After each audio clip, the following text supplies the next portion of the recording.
Film हेऱ्यो भने तपाईँले किन गरेको रहेछ भने तपाईँले फिल पनि गर्न सक्नुहुन्छ है। किनभने मैले तपाईँलाई भनिहालेँ कस्तो कस्तो फिल्म त गरिरहेको हुन्छ, तपाईँले के यार दाइ यार भनेर भनिरहेको हुन्छ तिमीहरूले होइन।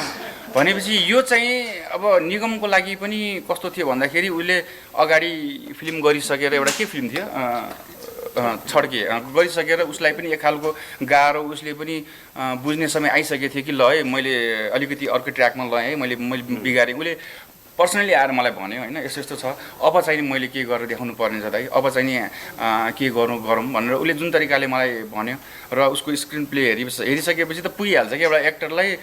उसले बोल्नुभन्दा पनि दाइ चाहिँ हेर्नुहोस् न भनेपछि यसरी हेर्नु थाहा पाइहाल्छ कि यसले कतिको मिहिनेत गरेर रहेछ, पहिला जस्तो छ कि अलिकति फरक छ त उसको सोचाइ।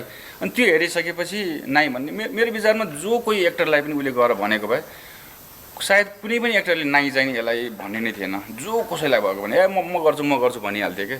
त्यस्तो काम चाहिँ उसले गरेको थियो। किनभने त्यो पछाडि अगाडि त्यो जति गाली पायो जति उसले पायो होइन, त्यही भएर पनि सिरियस भएरै सायद यसमा के गर्छु भनेर। त्यो बेला मात्रै होइन, त्योभन्दा एक दुई वर्ष अगाडि नै मैले सुनिसकेको थिएँ भाइरल गोर्खे दाइ तपाईँले पढ्नुभयो कताबाट एकदम दामी लेखेछ दाइ निगमले भनेर मैले अरूहरूले पढेको सुन्थेँ क्या। अनि हो र कसले गर्छ दाइ तपाईँले त हो नि भन्ने जस्तो कुराहरू, अथवा हेर्दैछ भन्ने जस्तो कुरा हुन्थ्यो।